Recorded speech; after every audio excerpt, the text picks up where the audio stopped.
Hey guys, and welcome to another episode of FFBE Talk. Today we're going to be covering Lightning, the new Radiant Lightning, I should say, and Neverending Hope, which contradicts one of my favorite poems of all time. But we'll get into it. We'll cover a little bit of the Gapra Whitewood, just like one thing in it. But otherwise, let's get into the show. All right, let's go.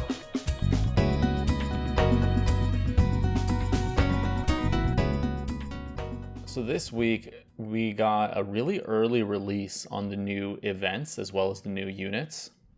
The Gapra Whitewood event is a King Mog event with a select summon ticket in there, so be sure to grab that up, as well as the guaranteed 5-star special summon ticket for doing the event a lot. So try to make the most of it and get both of those things if you get nothing else out of there.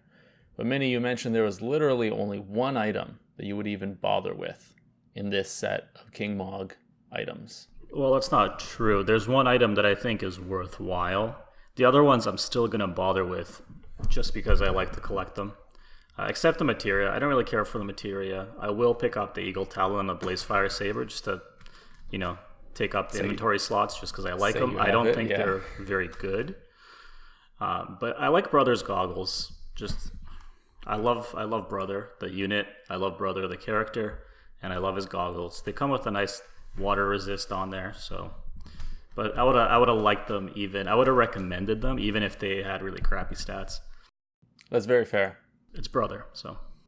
Yeah, exactly. You might as well have those goggles. The main thing I like about Brother's Goggles is the water resistance. Mm-hmm.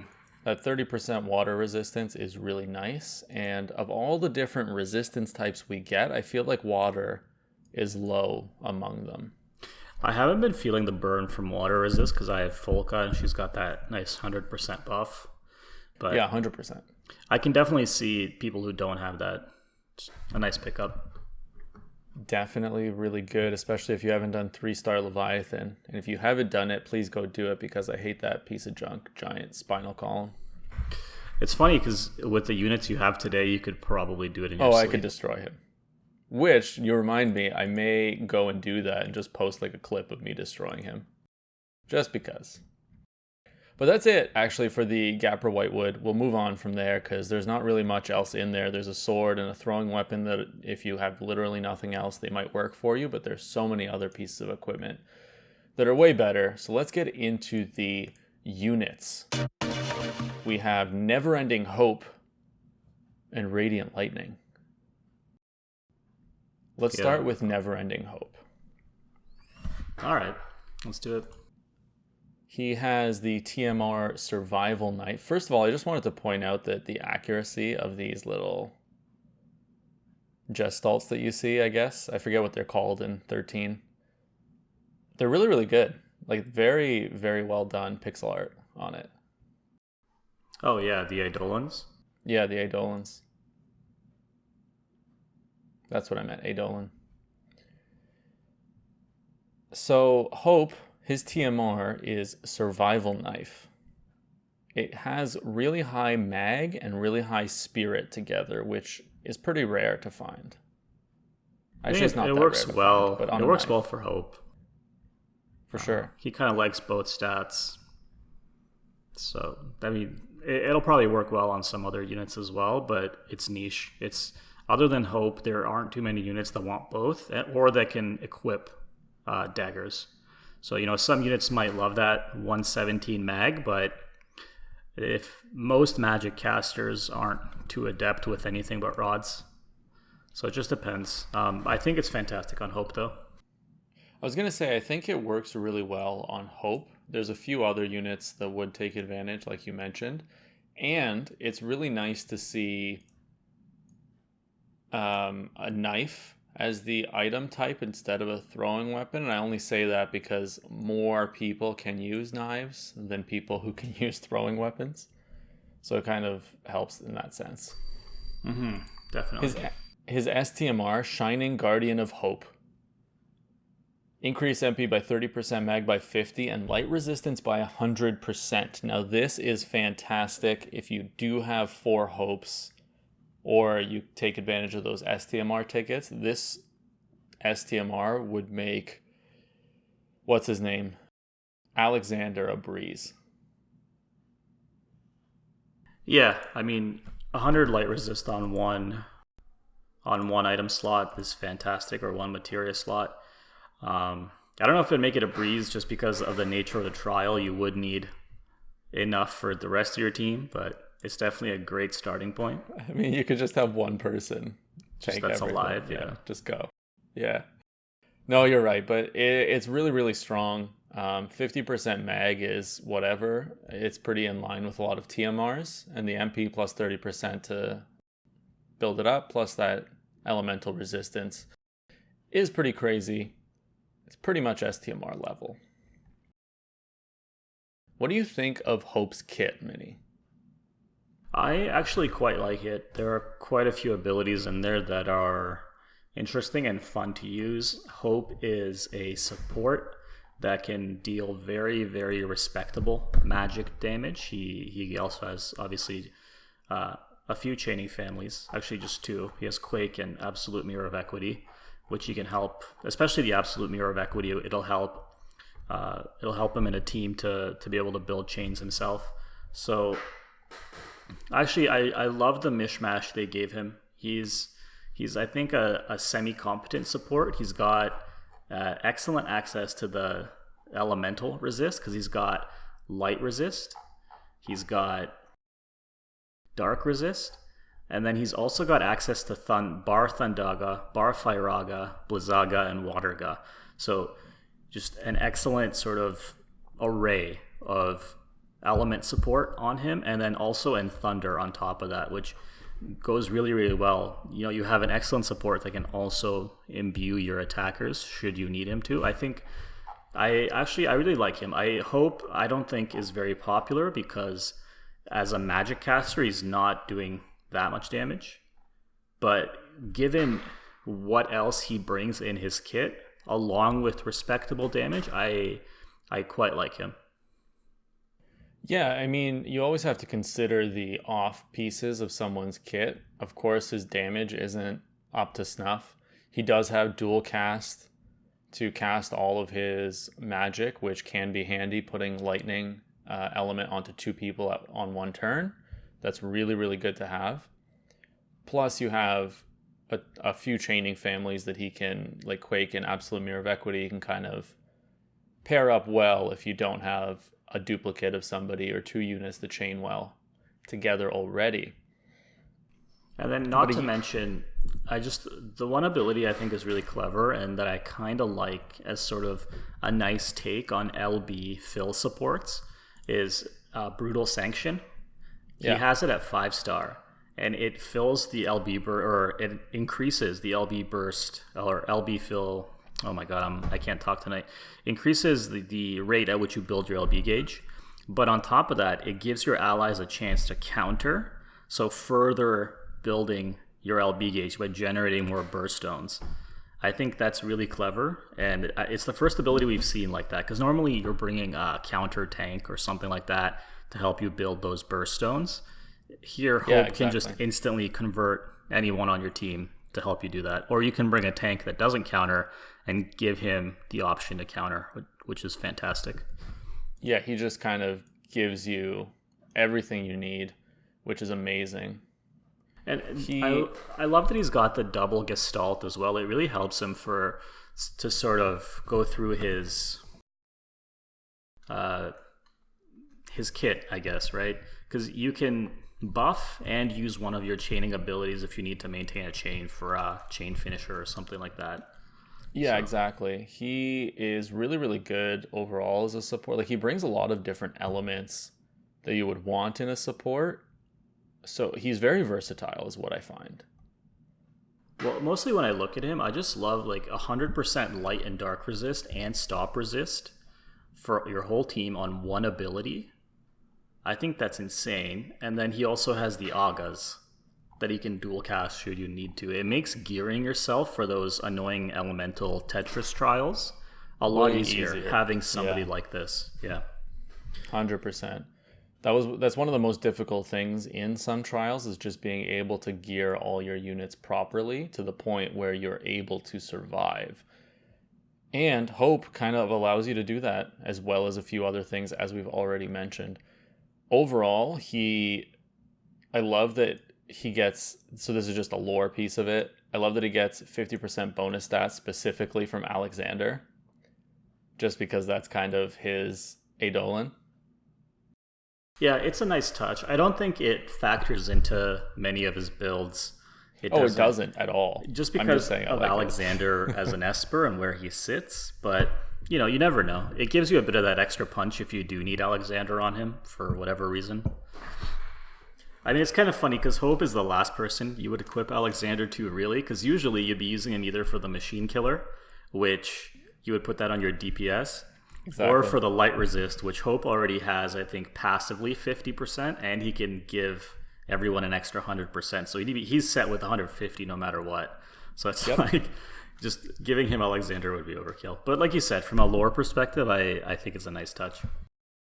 And the one other thing from a game perspective that I love is that he is immune to confuse and to stop. Two of the peskiest status ailments, and he is immune to them right out the gate, which is nice. I know some bosses will preempt with certain statuses and things like that, so it's nice that he is not susceptible to stop specifically. Or if you're fighting chaotic darkness, being resistant doesn't matter because he just breaks you for that status. It's a new thing.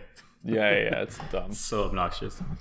Although Hope would be great for that trial because of his 100% dark resist. I think that's one of the things I struggled with to gear my units properly while also having enough dark resist, because the most I could give on a buff was 70%. So if you had 100%, it means you only need to give your units 70 to 75% dark resist from gear, which is a lot easier to manage, and it leaves more room open for other stats. So that's kind of nice. It is very nice.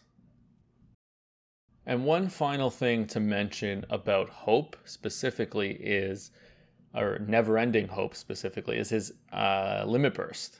I think you can just call him Hope because, let's be real, the other Hope, nobody even knows he exists. He's like a 3-star unit that is perma-benched. He is pretty much perma-benched. Yeah. Okay, well, either way, Hope now has the ability, through his limit burst, to decrease all elemental resistances by 100%.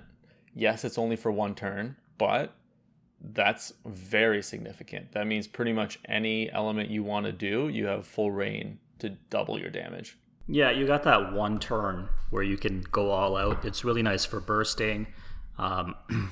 If you are running 2 Hopes for whatever reason, you can build your up to your chain cap very quickly, because the more elements you use in the chain, the faster the chain builds.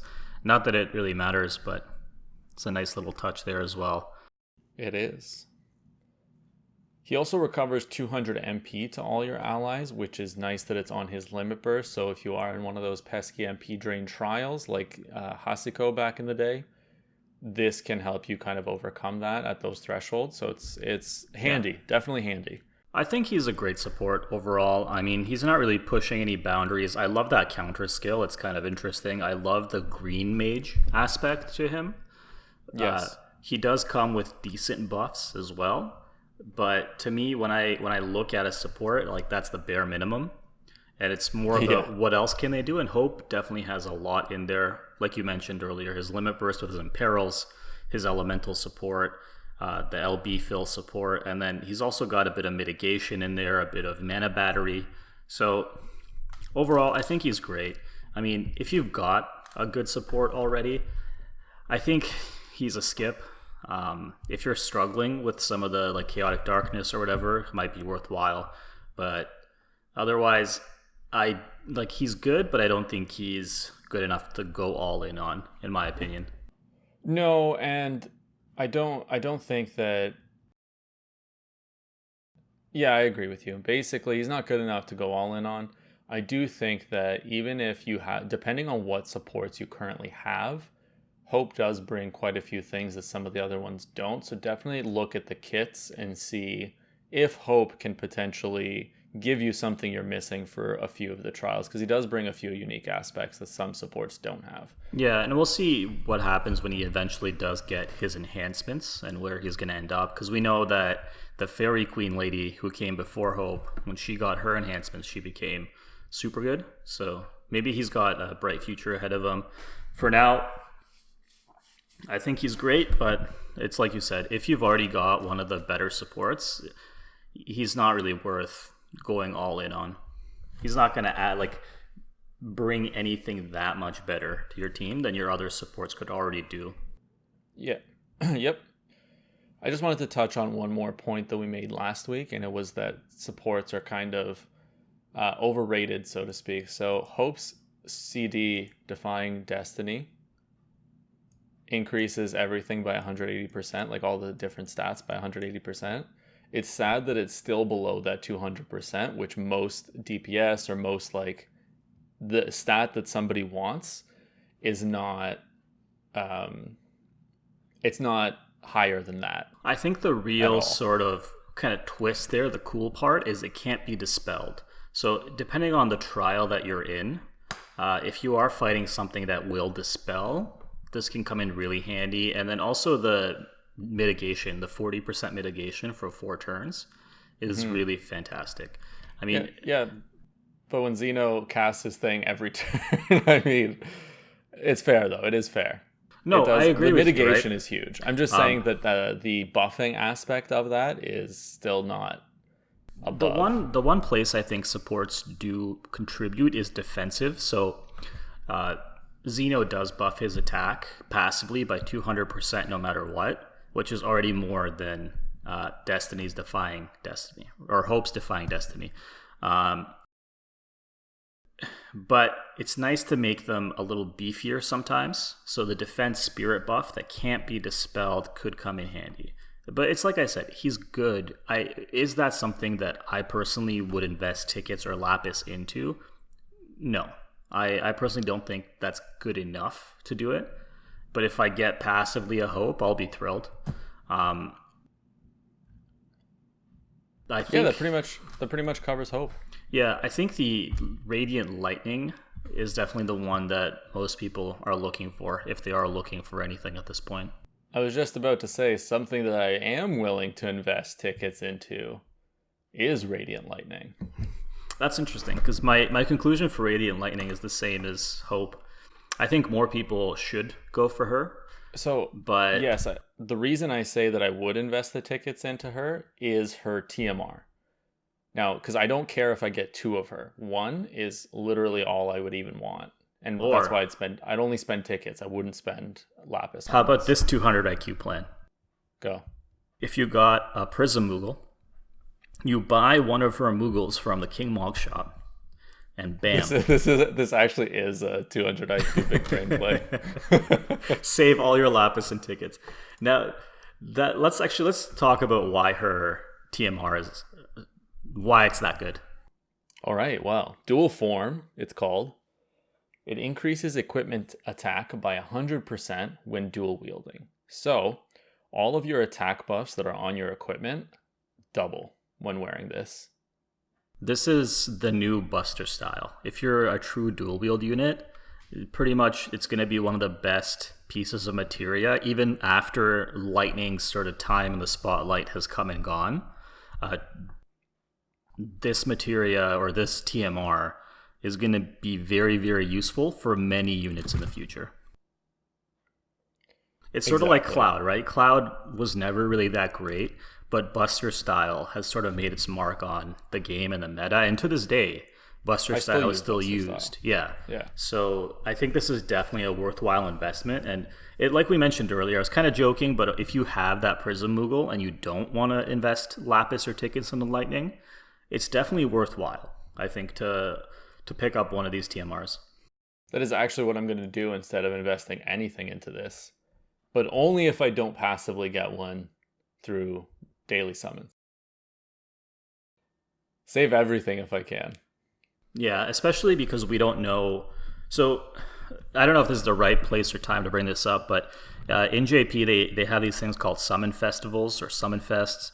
where you can't UOC one of the units on there, and it's usually the unit that's sort of the meta-defining unit.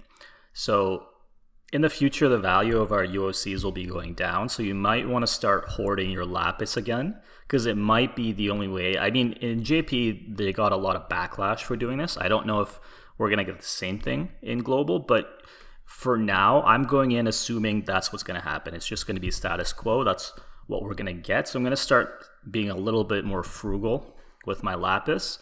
That way, if I do see a unit in one of the summon fests that I really want, I will have the resources to at least try. You definitely want to be wary of that. Like you said, the backlash may change things, but keep it in mind when making your decisions. Let's continue talking about Radiant Lightning.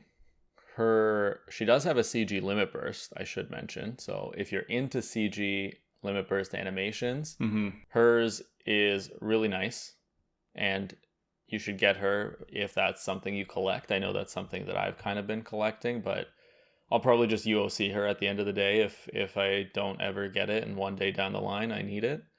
But let's talk about her STMR a little bit as well. Zantetsuken. I mean, it's a fantastic sword. Great. It gives you an extra 50% true double or true dual wield, as well as 30% LB damage. Yeah, I was just gonna mention that it's nice. It's nice to have a sword that's actually really good. Usually, it's two-handed weapons, which don't really help for dual wield units. So it's nice to get a sword that people can use on their true dual wield units. And I mean, OG Lightning had a great sword as well that just kind of got overlooked because we've been in the true double hand meta for so long, right? Yeah. So the STMR on OG Lightning is also I think it's also called Zantetsuken. I think it's called Omega. Sure. Omega? It's Omega. No, yeah. You're right. It's got like 176 attack, and that's all it does. Yeah. But it's a one-handed sword, so it's super good as well. Just kind of got overlooked because it never had a place until now. Exactly. Although now it would be fantastic on Lightning if you don't get 4 of her. If you just get 2, exactly. Because the thing is, most people are more likely to have 4 of the OG Lightning because you get 2 for free just from doing the beginner quests or whatever they're called. Yep. So, potential is there. Another thing you can consider is using STMR tickets in the future. We'll have that mechanic coming in soon. Yeah, maybe that's something we can do an episode on in the future. Which STMRs are sort of ticket worthy, so to speak? Which ones will give you the most bang for your buck? I think that would be a fun thing to talk about. I mean, I can't do it now because I haven't looked into it enough. But I haven't done the research. It'd be a good thing to talk about down the road for sure. Yeah, definitely. We'll do an episode on it actually. Maybe when you're actually able to exchange for your STMR tickets, we'll do an episode on we'll throw one out around there just to we'll throw out our thoughts and so maybe relevant. Yeah. Let's talk about Lightning. We've been kind of beating around the bush a little bit. Let's talk about her kit and what she does. All right, let's do it. I mean, she smacks you with her sword. Yeah, she hits you with her sword really, really, really hard. One thing that is nice, I mean, they put it on pretty much every meta DPS unit at this point. Absolute Mirror of Equity, Oriole Ray, and Bolting Strike chaining families on here. Yeah, I think the Bolting Strike is a global upgrade, so to speak. Yes, it is. Yeah. So OG, I think she just had Absolute Mirror of Equity and Oriole Ray, so this is kind of nice. It does allow her a little bit of compatibility with the Esthers and Elenas of the world, but it's not her strongest ability, and definitely not the one you want to be using if you want her to do her maximum damage. I mean, I understand sometimes it's not about doing max damage. Sometimes it's about combining what you have, and it's nice that she has options, but definitely it's just kind of tacked there onto the side. It's definitely not the one that is going to be the focus of her rotation. Yes, 100% agree with that. I was going to say that it does have a nice 75% break to Lightning, but that doesn't matter because of her limit burst and how easy her access to her limit burst is. And it doesn't matter because of her, literally she has another ability that does 80% and it's also there. So it's like you really don't Yeah. need to use it ever. It's more so if you don't have her at 7 stars, so you don't have access to that cooldown ability, then it does have use. Yes. But if you've got a 7-star lightning, she's kind of the first unit that has this where she just comes with her limit burst ready. Like turn 1, she's got it full. You can just, right off the bat, you can go. It's pretty cool. It's sort of like the first time I used a friend lightning for the King Mog mission, I thought I accidentally clicked into the Radiant Lightning ticket thing. And then I realized I did. I was like, oh, she just comes with her limit burst. That's awesome. Yeah, it's pretty crazy. It's wild that she actually gets that because her limit burst. Well, let's talk about her limit burst right off the bat. Let's just start there, yeah. Really, you're going to use it first turn. It's a big component of her kit. I haven't done the math. I don't know if you want to use it on turn 1 or if you want to use it on turn 2 after you've used your Defying Destiny and Paradigm Shift Commando.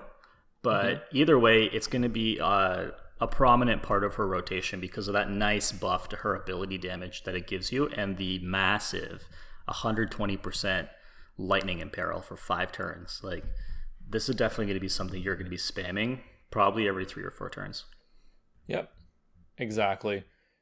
It's so easy for her to get it as well because of all of the passive increases to her LB gauge fill, as well as the fact that she's a chainer, and those generally tend to get their limit burst pretty quickly through chaining. And if you look at her, high cost. If you look at her Army of 1 cooldown ability, it's available on turn 3. So her limit burst buffs all last 5 or 4 turns, right? This ability is available on turn 3. It comes with a nice attack modifier on it. It gives her 50% LB damage and fills her LB gauge fully. So by the time her buffs from her LB have worn off, she can use this ability, fill her LB gauge again, and it's not going to hurt her damage because it's a massive ability anyway. And then she can use her LB like once every 4 turns. She can fire it off. So yes, just she sort of plays a similar way to Esther. But except instead of wanting to spam her LB every other turn, she kind of has 2 or 3 turns, a couple turns where she's going to want to use her Relentless Assault and her Army of 1 when it's available. Yeah, either of those being used pretty much whenever Army of 1 is up, you'll probably be using it just because of that extra damage and filling your... Like, her rotation it's extended nicely because you can use Relentless Assault more often than, for example, you could on someone like Esther and her limit burst. So she does have some time to do other things. The other nice thing too is that Army of 1 is dual castable. She does have dual cast, which is nice. Yeah. So she can use 2 different abilities at the same time. She can use Army of 1 and then continue doing damage or adding something else to that rotation. The nice thing is Army of 1 is a 8 times modifier with a 50% ignored defense, so effectively 16 times. And it benefits from her cooldown abilities. Modifier increases, her limit burst modifier increases. So on its own, when Army of 1 is up, you probably just don't even want to dual cast. You just want to use your natural dual wield to just use this twice in 1 turn.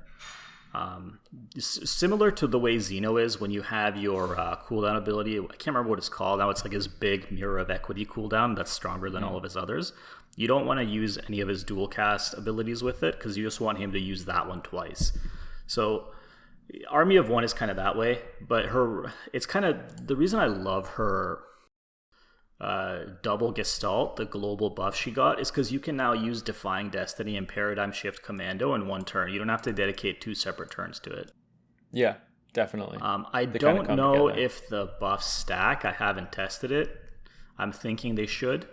But I think they do because in all the other units, you do want to use all the different abilities before you use their main ability. So far, the only one I've run into that doesn't have that is Elena. Her cooldown buffs don't stack. I think it says that in her kit, like when you use the abilities, it says it takes away the other. Could be, yeah. I don't remember. It says that you lose your other abilities if you use, right? So that makes sense for Elena, just the way she functions. So these should stack. Another thing, so that's pretty much lightning. You're going to be using Defying Destiny and Paradigm Shift whenever they're up. those modifier increases can't be dispelled. So as long as she doesn't die, you don't need to use them until turn 11 or whenever, like 11 turns later. The nice thing about her cooldowns is the buffs last longer or equal to the cooldown of the ability. So you don't have to worry about...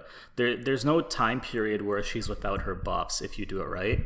You can just recast as soon as they run out, which is crazy. No, it's perfect. That's what I was just going to say. It lasts 11 turns, so you don't have to worry about it, really. And then she just pumps out massive damage through Relentless Assault, Army of One, and her Limit Burst otherwise. Yeah, once you've stacked up her modifier buffs, her damage output is insane. Like, the first couple turns, she's not going to be doing much, but then once she ramps up, she's a beast. And the reason earlier I said this is... I'm not going to spend tickets on her, but I can see why people would. So she's definitely one of the best DPSs we have. When she came out in JP, she was the best. But because we have Xeno and Elena, it's kind of up there. I haven't done the numbers, so I don't know, but she's top 3 for sure. So if you don't have a top tier DPS, it's worthwhile to try, right? She's fantastic. She'll be good for a long while. But if you do, then, I'm in a good spot. I've got a 7-star Elena. I'm not going to... Actually, the funny thing is, because Saz and Snow are bonus units on this event, I had a couple lying around from old Final Fantasy events. Makes it easy to farm. I didn't spend a single ticket. I just throw them on my team and just use friend lightnings and hopes. Yeah, that's what I'm doing too. Saving those resources, because I'm in a lucky place where I have a good DPS right now. My supports are lacking, but I can get by with what I have. The supports aren't in the best spot right now, so that's why this banner is kind of a skip for me. Depending on your situation, I think lightning is definitely worth it, though. If you don't have a good DPS, you won't be disappointed with her. Definitely. Now, one more thing I did want to mention just very quickly is that should you run into a situation where you absolutely need somebody else to break besides your dedicated breaker, lightning does have the ability to break all of the different stats by up to 70% for 4 turns, which can come in handy in very, very niche, very unique situations within a trial. But it's there. It exists, and it's 70% is really high. It's up there with most of the good breakers. It's just harder for her to get it ready is the only issue. Otherwise, it exists. It's good. Mm-hmm. She also has Odin's bonus stat there, which I think is more worthwhile. Yeah, you'll definitely want to use Odin on her if you're fighting like a dragon or whatever. You won't always use Odin. I don't think the bonus is worth enough where if you're fighting a human, it's more worth it to use Diablos than Odin. But she'll definitely sort of get to double dip a little bit when you are fighting those dragons, because dragons are a common enemy type in FFBE. I think it's definitely more useful than Hope's Alexander buff. But like I said, I understand from a lore perspective why they did it that way. Yes, definitely. They're both there for the lore. It's just fortunate the lightning takes more advantage. Yeah, lightning will definitely get more use out of hers. And that is the 2 new units this week. Neverending Hope, Radiant Lightning, both fantastic in their roles. However, if you do already have something that kind of fills those 2 roles at a very high level, you may want to consider saving your resources for the next thing. If you don't. At least until we find out how they're going to handle summon fests in global.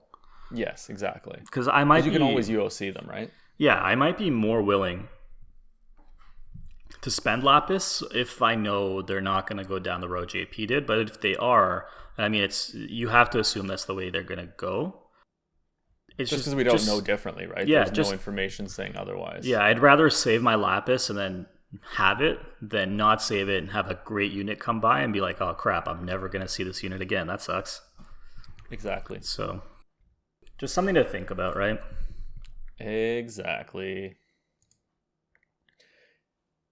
That brings us to the end of this show. Just to quickly recap for you guys, we did cover the Gapra Whitewood event and the few things that you really want to consider getting in there.